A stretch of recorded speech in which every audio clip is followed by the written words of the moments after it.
வீடுன்றது ஒரு 90s kids movie. So இப்போ ஜென்சிக்கு இந்த 3 BHK நீங்கள் தரீங்களா? இன்ஃபேக்ட் அப்படி சொல்லலாம் டெஃபினட்டாக. இந்த டாக்டர் அட்வொகேட் எல்லாம் ப்ராக்டிஸ்ன்னு சொல்லுவாங்க. டாக்டராக ப்ராக்டிஸ் பண்ணுறாங்க, அட்வொகேட்டாக practice. Film making is practice தான். இப்போ ஏதாவது ஒரு படத்தில் பார்த்துட்டு இல்லை என்னைக்காவது ஆசைப்பட்டிருக்கீங்களா இந்த மாதிரி நம்ம நடிக்கணும், இந்த சீனில் நான் நடிச்சிருக்கலாம் அப்படின்ற மாதிரி? இப்படி இது வரைக்கும் நினச்சதில்லை. இன்னைக்காவது இந்த மூவியை நான் டைரக்ட் பண்ணணும் அப்படின்னு நீங்கள் ஆசைப்பட்டிருக்கீங்களா?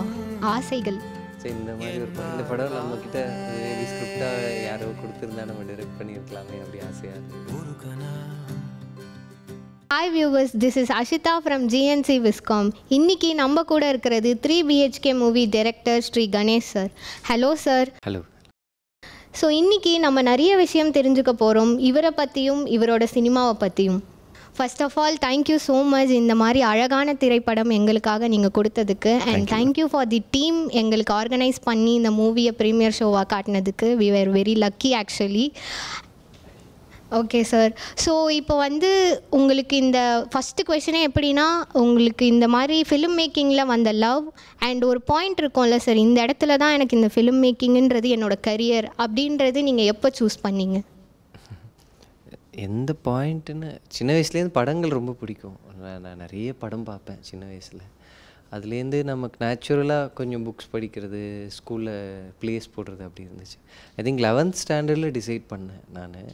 ஸோ நம்ம இதுதான் கெரியராக இருந்தால் நல்லாயிருக்கும் அப்படின்னு. மெயினாக லைஃப்பில் இதை நம்ம சந்தோஷமாக செய்ய முடியும் அப்படின்னு சொல்லிட்டு that's the main intention behind choosing film making. Okay sir. So இப்போ இந்த 8 தோட்டாக்களும் அண்ட் 3 BHKவும் வேறு வேறு ஜானர்ஸ். பட் இப்போவுமே ஆடியன்ஸோடு அது இன்னும் கனெக்டடாக இருக்குது. லைக் இன்னுமே ஞாபகம் வச்சு இன்னுமே அது ஒரு படமாக ரசித்து பார்க்குறாங்க. ஸோ எப்படி இந்த டிஃப்ரெண்ட் ஜானர்ஸ் பாசிபிள் ஆச்சு? எனக்கு டெஃபினட்டாக 8 தோட்டாக்களுக்கு அப்புறம் அதே மாதிரி ஒரு க்ரைம் த்ரில்லர் பண்ணலாமான்ற டிஸ்கஷனுமே சில ஃப்ரெண்ட்ஸ் சஜஸ்ட் பண்ணாங்க. பட் எனக்கு இந்த ஜானர் பண்ணணும், ஒரு ஃபேமிலி ட்ராமா பண்ணணும், நம்ம வேறு கைண்ட் ஆஃப் ஒர்க்ஸும் பண்ணுறது எனக்கு அது ஒரு பர்சனல் சாட்டிஸ்ஃபேக்ஷனாக இருக்கும்னு தோணுச்சு. பட் அதில் எகெயின் ஒரு ரிஸ்க் இருந்தது. வாட் இஃப் அதை சரியாக பண்ண முடியலன்னா என்னன்னு சொல்லிட்டு. பட் நவ் தட் அந்த டெசிஷனை எடுத்து அதை கரெக்டாக எக்ஸிக்யூட் பண்ண முடிஞ்சது. இப்போ the risk is worth it அப்படின்ற மாதிரி இருக்குது. Actually worth sir. பட் ஆனால் லைஃப்பில் எப்போவுமே நம்ம இந்த மாதிரி சில இடம் வரும். நம்ம சேஃபராக ஆல்ரெடி ஒரு ஜானர் பண்ணியிருக்கோம், அதே மாதிரி ஒரு ஒர்க் பண்ணலாமா, இல்லை இப்படி ஒரு ரிஸ்கியரான ஒரு டெசிஷன் எடுக்கணுமானா நம்ம மனசு அதை 100% அப்படி ஒன்று சொல்லுது அப்படின்னா அதை நம்ம பண்ணுறது எப்போவுமே அது ஒரு பெட்டராக இருக்கும்னு நான் இதுலேருந்து லேர்ன் பண்ணிக்கிட்டேன். கண்டிப்பாக சார். இப்போது நிறைய மிஸ்டேக்ஸ் பண்ணியிருப்போம் இந்த படம் எடுக்கும் போது, இல்லை இந்த ஒரு சீன் எழுதுகிறப்போ இந்த மாதிரி எழுதியிருப்போம், இல்லை தப்பாக கூட நடந்திருக்கும். பட் அது ஒரு பாயிண்டில் அது ஸ்க்ரீனில் வரப்போ அது இன்னும் பெட்டராகவே வந்திருக்கும். அப்படின்றது ஏதாவது ஒரு நடந்திருக்கா? நாங்கள் இன்ஃபேக்ட் ஆக்சுவலாக இந்த படத்தில் அன்எக்ஸ்பெக்டடாக திடீர்னு ஒரு நாள் மழை பெஞ்சது. ஸோ அப்போது அன்றைக்கி ஷூட் பண்ண முடியல எழுதி வச்சுருந்த சீன்ஸை. பட் அகெயின் அப்போது டக்குன்னு சித்தார்த் சார் சஜஸ்ட் பண்ணார், நம்ம மலையில் கொஞ்சம் சாங் மாண்டேஜஸ் எல்லாம் எடுக்கலான்னு சொல்லிட்டு. ஸோ அப்படி தான் வீழ்வேணா சாங்கில் ஃபியூ மாண்டேஜஸ் இருக்கும் ரெயினில். அது ரொம்ப ஆட் பண்ணுச்சு. ஆக்சுவலாக அந்த ஃபைனலாக இருக்கிற வீடே ஃபஸ்ட்டு வேறு ஒரு லொக்கேஷன் தான் இருந்தது. அதை தான் எல்லாமே பிளான் பண்ணிட்டோம். அங்கே எப்படி லைட் பண்ண போகிறோம், எப்படி ஒரு 5 days ஷூட் பண்ண போகிறோம். லாஸ்ட் மினிட்ல அது பெர்மிஷன் கிடைக்கல. எல்லோரும் ரொம்ப ஒரு மாதிரி சேட் ஆகிட்டோம். இந்த 5 days இது தானே பிளானாக வச்சு, அதுவும் ஷூட்டோட பிகினிங் ஃபர்ஸ்ட் டேலேருந்து அந்த ஃபஸ்ட்டு 5 days ரொம்ப லாஸ்ட் மினிட் தான். இப்போ நீங்கள் பார்க்குற அந்த ஃபைனலாக அந்த வீழ்வேணா சாங்கில் வர அந்த வீடு ரொம்ப லாஸ்ட் மினிட்ல சூஸ் பண்ணோம். பட் இப்போ படமாக பார்க்கும்போது அது ரொம்ப பியூட்டிஃபுல்லாக இருக்குது. விஷுவலாக எல்லா சைடும் விண்டோஸ் இருக்குது. ஸோ அது பின்னாடி அது ஒரு ஹவுசிங் காலனின்றதை நம்மளால் ஃபீல் பண்ண முடியுது. ஸோ நான் அதுதான் நீங்கள் சொன்னதான் நினச்சேன். எப்போவுமே நமக்கு அன்எக்ஸ்பெக்டடாக ஒரு விஷயம் நடக்குதுன்னா அதை எப்படி பாசிட்டிவாக யூஸ் பண்ணுறது, அது நம்ம படத்துக்கு மோஸ்ட்லி நம்ம ஒன்று ஹார்ட்ஃபுல்லாக செய்யும்போது destiny has a way around it. அதுதான். Okay sir. இப்போ 3 அந்த படத்தில் ஒரு தடைகள், நிறைய தடைகள் வச்சுருந்தீங்க. இந்த வீடு வாங்க போகிறதுக்குனே ஒரு தடை இருந்தது, ஒரு எக்ஸ்பெக்டடாக இல்லாமல் நிறைய தடைகள், அப்படியே ஒரு வாட்டியுமே அந்த மாதிரி இருந்தது. ஏன் அந்த மாதிரி இத்தனை தடைகள்? ஏதாவது உங்கள் கூட ரியாலிட்டியில் இல்லை உங்கள் ரியல் லைஃப்பில் ஏதாவது இருக்கா? இல்லை, ஐ திங்க் இது ஒரு ரைட்டிங்காகவே ஒரு கோலை அச்சீவ் பண்ணுற ஒரு லைஃப் ஜேர்னி தான் கதைன்னும் போது எவ்வளோ அப்டக்கிள்ஸை ஃபேஸ் பண்ணி வின் பண்ணும்போது தான் ஃபைனலாக அந்த அவங்க வீடு வாங்கும்போது நமக்கு அது சாட்டிஸ்ஃபைங்காக இருக்குது. இன்னொன்று ஐ தாட் லைஃபே அப்படி தான் நினைக்கிறேன். ஸோ நம்ம வந்து இந்த படம் பார்க்குற ஒருத்தருக்கு லைஃப்பில் என்ன அப்டக்கிள் வந்தாலும் எவ்வளோ ஹார்ட்ஷிப் வந்தாலும் அதை ஃபேஸ் பண்ணுறதுக்கு ஏதோ ஒரு விதத்தில் இமோஷ்னலாக இன்ஸ்பயர் பண்ணால் அதுதான் இந்த படத்தோட பர்பஸ் ஃபுல்ஃபில் ஆயிரும்ன்றது தான் ஐடியாவே. அதோட வீடுன்றது ஒரு 90s கிட்ஸ் மூவி. ஸோ இப்போ ஜென்சிக்கு இந்த 3 BHK நீங்கள் தரீங்களா? இன்ஃபேக்ட் அப்படி சொல்லலாம் டெஃபினட்டாக. ஏன்னா இந்த மாதிரி ஒரு ஐடியாவை பண்ண போகிறோன்னே ஃபஸ்ட்டு வீடு தான் ஞாபகம் வந்துச்சு. அது ஒரு ரெஃபரன்ஸாக எல்லோரும் சொல்லுவாங்கன்னு சொல்லிட்டு. ஸோ நான் என்ன நினச்சேன், வீடு ஒரு கிரேட் ஃபிலிம், பாலு மகேந்திரா சாரோட படம். ஸோ அவர் அந்த டைமுக்கு ஒரு 1990 ரெப்ரசன்ட் பண்ணுற மாதிரி அன்றைக்கி இருந்த சோஷியல் ஸ்டேட்டஸில் இப்போ அந்த படத்தில் வர வடபழனி தான் இப்போ இருக்கிற வடபழனி. ஸோ நீங்கள் இன்றைக்கி அந்த படத்தை பார்த்தா 90s வடபழனி எப்படி இருந்தது, வயல்லாம் இருந்திருக்குன்னு உங்களுக்கு அது ஒரு பெரிய ஒரு பதிவாக இருக்கும். ஸோ அந்த மாதிரி நம்ம 2025 சென்னை எப்படி இருக்குது, இங்கே இருக்கிற சோஷியல் எக்கனாமிக் விஷயம் எல்லாத்தையும் இன்னும் ஒரு 10 years 20 years கழித்து பார்க்குற யாரோ ஒருத்தருக்கு இது ஒரு ரொம்ப ஒரு இதுவாக இருக்கணும், ஒரு டாக்குமெண்டேஷனாக இருக்கணும்னு நினச்சி பண்ண படம் தான் 3 BHK. இப்போ வந்து நிறைய அண்ட் வர்ச்சுவல் ப்ரொடக்ஷன்லாம் உள்ளே வருது சார். ஸோ இப்போது இது ஃப்யூச்சர் ஆஃப் சினிமாவாக உங்கள் தாட்ஸ் எப்படி இருக்குது, உங்கள் பெர்ஸ்பெக்டிவ் எப்படி?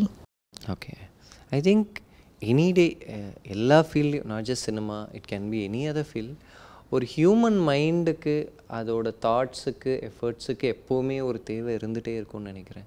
வாட் யூ கால் ஏஐயோ ஏதோ அது ஒரு டூல். நம்ம அதை எப்படி யூஸ் பண்ண போகிறோன்ற டெசிஷனை எடுக்கிறதுக்கு பின்னாடி டெஃபினட்டாக ஒரு மைண்டு தேவைப்படும்னு நினைக்கிறேன். ஸோ ஐ திங்க் அதனால் எனி அப்டேட்ஸ் நமக்கு வந்துகிட்டே தான் இருக்கும், அட்வான்ஸ்மெண்ட் வந்துகிட்டே தான் இருக்கும். ஒரு 10 years முன்னாடி ஸ்மார்ட் ஃபோன்னு ஒன்று இருக்கும்னு இமேஜின் பண்ணிக்க மாட்டோம். இன்றைக்கி ஐ திங்க் நம்ம ஃபோன்லேயே எல்லாமே யூஸ் பண்ணுறோம். ஐ திங்க் அதோட நெக்ஸ்ட் ஸ்டேஜாக ஏஐ வரும், அதுக்கப்புறமா லேட்டராக there be some other thing. So அதுக்கு நம்ம அப்டேட் ஆகிட்டே இருக்கிறது, தட் டூ ஃபிலிம் மேக்கிங் மாதிரி ஒரு ஃபீல்டில் இருக்கிற எல்லோரும் அதுக்கு டைமுக்கு அப்கிரேட் ஆகிட்டே இருக்கிறது, அப்டேட் ஆகிட்டே இருக்கிறது ரொம்ப இம்பார்ட்டன்ட். பொதுவாகவே பெண்களை வந்து ஃபேமிலிஸில் வந்து அட்ஜஸ்ட் பண்ணிக்கோங்க, காம்ப்ரமைஸ் பண்ணிக்கோங்க அப்படின்னு தான் சொல்லி கேள்விப்பட்டிருக்கோம்.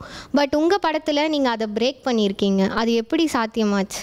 மெயினாக அதை தான் நினச்சோம். இப்போ தேவயானி மேம் வந்து ஒரு ஜென்ரேஷனை ரெப்ரசன்ட் பண்ணுறாங்க. அவங்க கேட்பாங்க, புருஷனை எப்படி சண்டை போட்டு வந்த, இவ்வளோ கஷ்டப்பட்டு கல்யாணம் பண்ணி வச்சோம், ஏன் நீ இப்படி வந்துட்ட அப்படி கேட்பாங்க. பட் அதை இவங்களோட சைடை இவங்க சொன்னோடனே தான் அவங்களுக்கு அதுக்குள்ளே எவ்வளோ பெயின் இருக்குன்னு ரியலைஸ் ஆகும். ஸோ இந்த படத்தில் மோஸ்ட் இம்பார்ட்டன்ட் டேக்அவேவாக எல்லோரும் சொல்கிறது அந்த மீதாவோட கேரக்டருக்கு அப்படி ஹோப்ஃபுல்லாக பாசிட்டிவாக ஒரு எண்டிங் கொடுத்தது தான் அப்படின்னு சொல்லிட்டு, அது எனக்கு ரொம்ப ஹாப்பி. நான் எழுதும்போது இது நமக்கு கரெக்டாக இருக்கும்னு நினச்சி எழுதினேன். பட் இன்றைக்கி ஆல்மோஸ்ட் எல்லாருமே ரிவ்யூஸில் ஆரம்பித்து ஆடியன்ஸில் ஆரம்பித்து அதை ரொம்ப சப்போர்ட் பண்ணி ஓன் பண்ணிக்கிறாங்க அந்த டெசிஷனை. கண்டிப்பாக சார், ஆக்சுவலாக ஒரு கேர்ளாக எனக்குமே அது வந்து ரொம்ப பாசிட்டிவாக இருந்தது. Thank you so much sir. இப்போ வந்து எங்கள் ஸ்டூடெண்ட்ஸ் விஸ்காம் டைரக்ஷன் மூலியமாக இல்லை டைரக்ஷனுக்காக சினிமாக்குள்ளே வராங்க, அவங்களுக்கு நீங்கள் என்ன சொல்ல விரும்புவீங்க?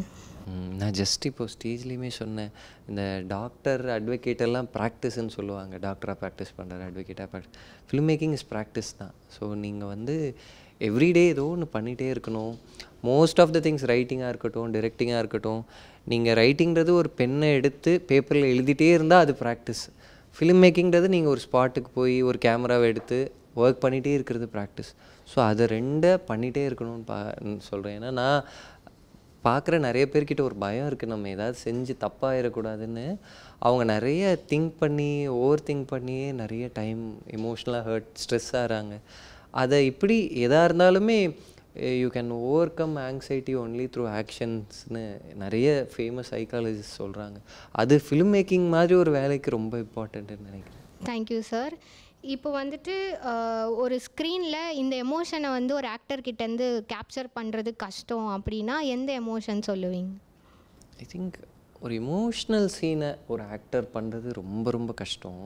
ஏன்னா ஃபார் தட் அவங்க ஏதோ ஒரு இடத்துல அவங்களோட இமோஷ்னல் ஸ்பேஸ்லேருந்து இருக்கிற ஒரு விஷயத்த உணர்ந்து தான் அதை பெர்ஃபார்ம் பண்ண முடியும். ஸோ அப்படி ஒரு ஆக்டர் பண்ணுறது ரொம்ப இம்பார்ட்டன்ட், ரொம்ப கஷ்டம் அவங்களுக்கு. இன்ஃபேக்ட் இந்த படத்தில் மீதா அந்த சீன் பண்ணது ஆல்மோஸ்ட் ஒரு 17 டேக்ஸ் பண்ணாங்க, அந்த இமோஷ்னல் அவுட்பர்ஸ்ட் ஆகிற சீனை. அது அவங்களுக்கு அவ்வளோ இமோஷ்னலாக ட்ரெயினிங்காக ஃபிசிக்கலாகவும் ட்ரெயினிங்காக இருந்தது. ஸோ நானுமே இந்த மாதிரி இது வரைக்கும் எடுத்த படங்களில் இமோஷ்னல் சீன்ஸ் எடுக்கும்போது அன்றைக்கி ரொம்ப ஸ்பாட்டே ரொம்ப சென்சிட்டிவாக இருக்கும். அந்த ஆக்டரை டிஸ்டர்ப் பண்ணிடக்கூடாது, அவங்க அதை பண்ணணும்னு சொல்லிட்டு. ஸோ அப்படி எனக்கு அந்த மாதிரி ரொம்ப இமோஷ்னல் சீன்ஸை பெர்ஃபார்ம் பண்ணி கொடுத்த எம்எஸ் பாஸ்கர் சார்ல ஆரம்பித்து சரத்குமார் சார், சித்தார்த் சார், மீதா, அவங்க எல்லாருக்குமே நான் இந்த இடத்துல தேங்க்ஸ் சொல்லிக்கிறேன். So for them to unveil a part of them in that scene, அது ரொம்ப பெரிய விஷயம். அதுக்கு தேங்க்ஸ் சொல்லிக்கிறேன். இப்போது இந்த ஆக்டர்ஸ் கிட்டேருந்து நீங்கள் இது வரைக்குமே ஒர்க் பண்ண ஆக்டர்ஸ் கிட்டேருந்து இப்போது ஸ்பாட்டில் நீங்கள் ஏதாவது சொல்லி அவங்க ஃபேஸில் இந்த ரியாக்ஷன்ஸ் வர வைக்கணும் அப்படின்னு ஏதாவது ஒரு சீட் கோட் யூஸ் பண்ணியிருக்கீங்களா? நான் அப்படி இல்லை, நான் மேக்ஸிமம் இப்படி சொல்லுவேன். இதுதான் சார் அதோட இன்டென்ஷன். இந்த இடத்துல அவர் வல்னரபிளாக பிஹேவ் பண்ணுறாரு, இல்லை அவருக்கு ஒரு பாஸ்ட்டில் ஒரு பெரிய பெயின் இருக்குது, அதனால தான் ரியாக்ட் பண்ணுறாரு. இப்போ இன்ஃபேக்ட் இதில் ஒரு வாட்டி சித்தார்த் சார் திட்டிடுவார், நீங்கள் வீடு வாங்குறேன்னு சொல்லிட்டே தான் இருக்கீங்க, ஆனால் எப்போ வாங்குவீங்கன்னு ஒரு மாதிரி விளையாட்டாக இன்சல்ட்டிங்காக சொல்லிடுவார். சரத் சார் அதுக்கு ஒரு மாதிரி ஹர்ட் ஆகி நடந்து போயிடும். ஸோ அப்போ நான் சரத் சார்ட்ட இதான் சொன்னேன், இப்போ நீங்கள் சித்தார்த் சார் சொன்னதுக்கு மட்டும் ரியாக்ட் பண்ணல, உங்களுக்கு நம்ம தம்பி எல்லோரும் ஹர்ட் பண்ணியிருக்காங்கன்ற ஒரு பெயின் ரொம்ப இயர்ஸாக மனசில் இருக்குது. கிட்டத்தட்ட அதே மாதிரி விஷயத்த நம்ம பையனும் சொல்கிறாருன்றது தான் சார் இதுக்கு பின்னாடி இருக்க இன்டென்ஷன். ஸோ இதை சொன்ன உடனே சரத் சாருக்கு அதை அப்சர்வ் பண்ணுறது வந்து, ஏன்னா இப்போ சித்தார்த் மாதிரி அந்த சீனில் ஒரு குட்டி பையன் திட்டுறதுக்கு ரியாக்ட் பண்ணுறது வேறு, அதுக்கு பின்னாடி இவ்வளோ இயர்ஸ் ஆஃப் எமோஷ்னல் பெயின் இருக்கிறது வேறு. ஸோ நான் அதை முடிஞ்ச அளவு இதுதான் சார்னு எக்ஸ்பிளைன் பண்ணுவேன். அதை தேர் ஆக்டர்ஸ் ப்ரொஃபஷ்னலாக, அவங்க அதை தேர் ப்ரொஃபஷ்னல்ஸ். ஸோ அவங்க அதை ரொம்ப அண்டர்ஸ்டாண்டிங்கோடு அவங்க கிராஃப்டில் ரொம்ப அழகாக ப்ரெசென்ட் பண்ணியிருக்காங்க இது வரைக்கும். Okay sir. இப்போ ஏதாவது ஒரு படத்தில் பார்த்துட்டு இல்லை என்னைக்காவது ஆசைப்பட்டிருக்கீங்களா, இந்த மாதிரி நம்ம நடிக்கணும், இந்த சீனில் நான் நடிச்சிருக்கலாம் அப்படின்ற மாதிரி?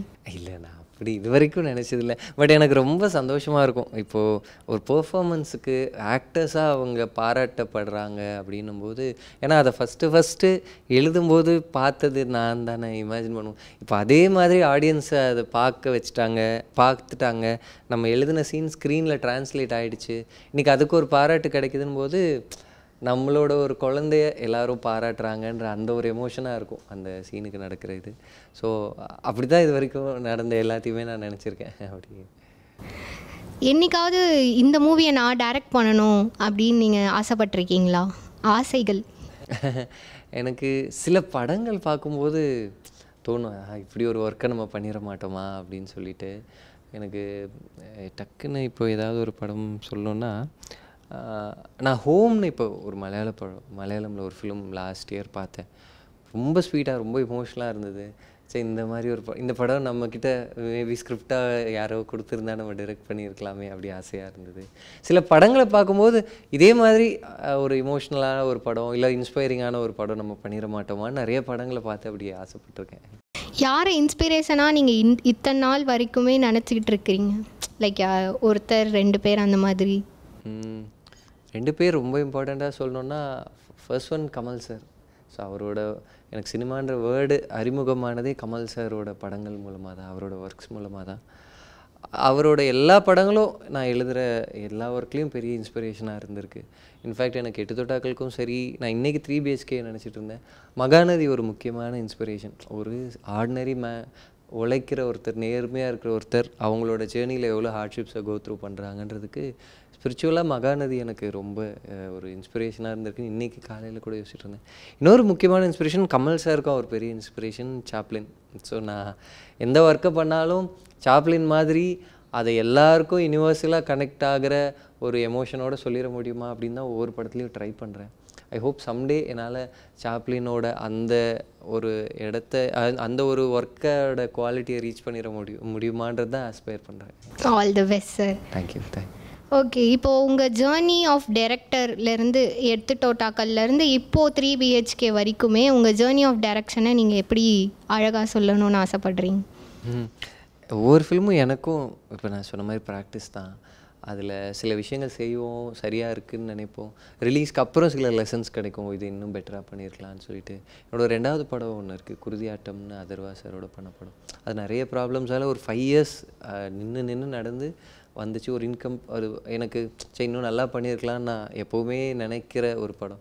பட் அகெயின் நான் அதுலேயுமே அதில் கிடைச்ச லேர்னிங்கெல்லாம் எடுத்துக்கிட்டு தான் 3 BHKல அதெல்லாம் அப்ளை பண்ணேன். ஸோ இன்றைக்கி 3 BHK எல்லாமே கனெக்ட். ஸோ பார்க்குறவங்களுக்கு 3 பிஹெச்கே ஃபஸ்ட்டு பார்க்குறவங்க வந்து 3 பிஹெச்கே ஒரு நல்ல படமாக இருக்குதுன்னு அவங்க எமோஷ்னலாக கனெக்ட் ஆவாங்க, சந்தோஷம். பட் எனக்கு தெரியும், நான் 3 பிஹெச்கே எடுக்கிறதுக்கு நைட்டு தோட்டாக்கள், குருதி ஆட்டம் அதிலெல்லாம் இருந்த ஜேர்னி லெசன்ஸோடு தான் என்னால் 3 பிஹெச்கேக்கு வர முடிஞ்சிருக்கு. அப்படி தான் நினச்சிக்கேன். So every day whether a good experience or bad experience is something to cherish. Sir, உங்கள் சோர்ஸ் டு கோவா நீங்கள் எதில் ரிசர்ச் பண்ணுவீங்க? புக்ஸ், மியூசிக் இல்லை சினிமா? ஐ திங்க் நான் இந்த ஃபர்ஸ்ட் என்னோடய ஏர்லி ஸ்டேஜ் ஆஃப் கெரியரில் புக்ஸ் நிறைய படிப்பேன். நிறைய புக்ஸ் நிறைய இன்ஸ்பிரேஷனாக இருந்திருக்கு. பட் ஆஃப் லேட் அதுக்கான டைம் கிடைக்கிறதில்ல. இப்போ நான் படங்கள் தான் நிறைய பார்க்குறேன். ஸோ வந்து ஃபிலிம்ஸ் தான் நிறைய இன்ஸ்பயர் பண்ணுது. இன்ஃபேக்ட் மியூசிக்குமே நான் ரொம்ப தனியாக மியூசிக் கேட்குற அளவு எனக்கு எக்ஸ்போஷர் இருந்ததில்லை. ஸோ நான் படங்கள், சீரீஸ் பார்ப்பேன் நிறையா.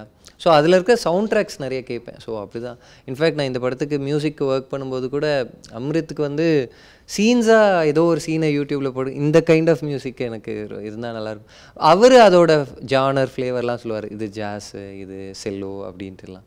ஸோ எனக்கு தெரிஞ்ச லாங்குவேஜ் வந்து சினிமா தான். ஸோ வந்து சினிமாலேருந்து தான் நான் அதோட ஆக்டிங் ஆகட்டும், சினிமாட்டோகிராஃபி, எடிட்டிங், மியூசிக் எல்லாமே லேர்ன் பண்ணிக்கிட்டது சினிமாலேருந்து தான். உங்கள் ஜேர்னி, உங்கள் லைஃப் ஜேர்னியை நீங்கள் சொல்லிட்டு முடிக்கலாம் சார். ஸோ இட்ஸ் லைக் இதுதான், this is the beginning of a long ஜேர்னின்னு தான் ரொம்ப மனசார நினைக்கிறேன் நான். ஸோ நான் இது வரைக்கும் வந்தது சினிமாவை பார்த்து கற்றுக்கிட்டு, அதுக்கப்புறமா ஷார்ட் ஃபிலிம்ஸில் எடுத்து கற்றுக்கிட்டு, அண்ட் தென் மிஷ்கின் சார்கிட்ட ஐடியா ஒர்க் பண்ணேன். அப்புறம் ஒரு 3 படத்தோட எக்ஸ்பீரியன்ஸ். ஸோ இது வரைக்கும் யோசிச்சு பார்த்தா இது எல்லாமே ரொம்ப ஹாப்பியாக, சாட்டிஸ்ஃபைங்காக இருக்குது. அதில் நிறைய மிஸ்டேக்ஸ் பண்ணியிருக்கேன். But as much as that நான் அதை ரொம்ப சீரியஸ், அதை நினச்சி கில்ட் ஆகக்கூடாது, ஸ்ட்ரெஸ் ஆகக்கூடாதுன்னு இப்போ தான் ரியலைஸ் பண்ணுறேன். ஏன்னா mistakes are part of our journey. So நம்ம அதை ரியலைஸ் பண்ணி அதை இன்னுமே ஓப்பன் மைண்டடாக ஓகே இந்த மிஸ்டேக் பண்ணியிருக்கோன்னு அப்சர்வ் பண்ணி அதை பெரிய ஈகோ இல்லாமல் அதை கரெக்ட் பண்ணிக்கிட்டு அடுத்த ஒர்க்கை பண்ணுறது தான் ரொம்ப. ஸோ நான் இப்போது 3 பிஹெச்கேயோட ரெஸ்பான்ஸும் அது இவ்வளோ பேருக்கு கனெக்ட் ஆகிருக்குன்றது ரொம்ப ஹாப்பியாக இருக்குது. ஸோ நான் இதை இன்னொரு நியூ ஃபேஸாக இதுலேருந்து ஒரு பெரிய லாங் ஜேர்னியோட பிகினிங்காக தான் பார்க்குறேன். ரொம்ப ஹோப்ஃபுல்லாக. Thank you so much for taking a time. உங்கள் பிஸி ஷெட்யூலில் எங்களுக்காக நீங்கள் வந்து எங்கள் கூட டைம் ஸ்பெண்ட் பண்ணி, கீழே எங்கள் ஃப்ரெண்ட்ஸ், எங்கள் ஸ்டூடெண்ட்ஸ் எல்லாருக்கிட்டையுமே நீங்கள் இன்ட்ராக்ட் பண்ணி இப்போ podcast, and thank you very much sir. My pleasure. நான் இன்னொன்று உங்களோட பேசும்போது உங்களோட ரியாக்ஷன்ஸ் எல்லாம் பார்க்கும்போது எனக்கு அது பெரிய லேர்னிங்காக இருக்குது. நிறைய விஷயங்கள் இவங்களுக்கு எது கனெக்ட் ஆகிருக்கு, எது பிடிச்சிருக்கு, எந்த விஷயங்கள் இப்போது மேம் கூட ஒரு கொஷின் கேட்டாங்க, அது இது வரைக்கும் யாரும் எனக்கு அந்த கொஷின் கேட்டதில்லை. ஸோ அப்படி எனக்குமே இது ஒரு பெரிய எக்ஸ்பீரியன்ஸாக ரொம்ப லேர்னிங்காக இருக்குது. Pleasure is mind too. Thank you so much sir. Thank you.